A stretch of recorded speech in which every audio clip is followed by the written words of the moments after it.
Hi guys, നമ്മൾ ഇന്ന് ജിമ്മിൽ നിന്ന് വരുന്ന വഴിയിൽ കണ്ടതാണ് ഈ ഒരു ബ്ലാക്ക് ബെറീസ്.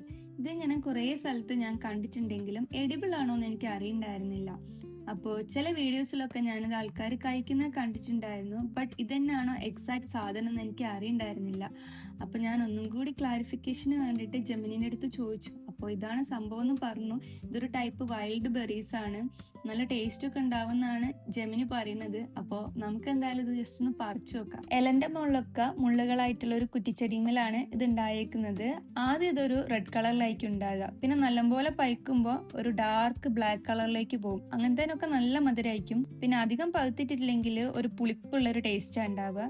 സത്യം പറയുകയാണെങ്കിൽ നമ്മളെ മൾബറീന്റെ ടേസ്റ്റ് തന്നെ. ഇതും അതുപോലെ തന്നെ നമ്മൾ വരുന്ന വയൽ കണ്ടിട്ടുള്ള വേറെ തന്നെ ഒരു മരമായിരുന്നു. ഇതാണെങ്കിൽ ദൂരെ നിന്ന് കണ്ടപ്പോഴേ എനിക്ക് ഭയങ്കര ഇഷ്ടമായി. എന്താ വെച്ചാൽ നല്ല ഭംഗിയുണ്ടായി. ഈ ഒരു മരത്തിന്റെ മുകളിൽ നമ്മുടെ ഒരു മഞ്ചാടിക്കുരു അല്ലെങ്കിൽ നമ്മുടെ കുന്നിക്കുരു ഒക്കെ അല്ലേ, അതുപോലെ ഇങ്ങനെ കൊലകളായിട്ട് നിൽക്കുന്ന ടൈപ്പിലാണ് ഉണ്ടായിരുന്നത്. കാണാൻ നല്ല രസമുണ്ടായി. പക്ഷെ ഇത് ജെമിനി എടുത്ത് ചോദിച്ചപ്പോൾ ഇത് നമുക്ക് കഴിക്കാൻ പറ്റുന്ന ഒരു സാധനം അല്ലെന്നാണ് പറയുന്നത്. ഇത് ബേർഡ്സിന് വേണ്ടിയിട്ടുള്ള ഒരു ചെറിയാണ്. അപ്പോൾ നമുക്ക് കഴിക്കാമോ എന്ന് ചോദിച്ചാൽ കഴിക്കാം, ബട്ട് ഇതിന് കുറച്ച് ചവർപ്പും ഒക്കെ കൂടിയിട്ടുള്ള ഒരു ടേസ്റ്റ് ആയിരുന്നു. അപ്പോൾ ചില കാര്യങ്ങൾ അങ്ങനെയാണ്, നമുക്കിത് കഴിക്കാൻ പറ്റില്ലെങ്കിലും ഇതിങ്ങനെ കണ്ടോണ്ടിരിക്കുന്നതിലായിരിക്കും അതിന്റെ ഭംഗി. അപ്പൊ അത്രേ ഉള്ളൂ ഗൈസ്, ബൈ.